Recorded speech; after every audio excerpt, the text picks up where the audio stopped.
কেন পিএলআইডি রোগীর জন্য বেস্ট এক্সারসাইজ? কারণ ব্লাড সার্কুলেশন বৃদ্ধি পাচ্ছে, অক্সিজেন বৃদ্ধি পাচ্ছে। এরপর পেশিগুলো হচ্ছে কি স্ট্রঙ্গার হচ্ছে, পেশি শক্তিশালী হচ্ছে, কারণ আপনি তো এক্সারসাইজ করছেন।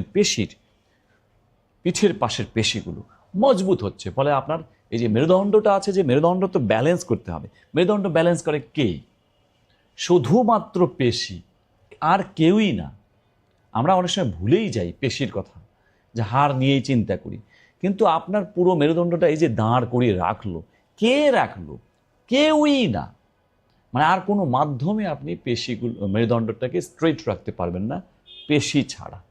তাহলে পেশির কাজ হলো সে মেরুদণ্ডকে ব্যালেন্স করবে। তাহলে পেশিগুলো যত্ন নিতে হবে না, পেশিগুলোকে শক্তিশালী করতে হবে না।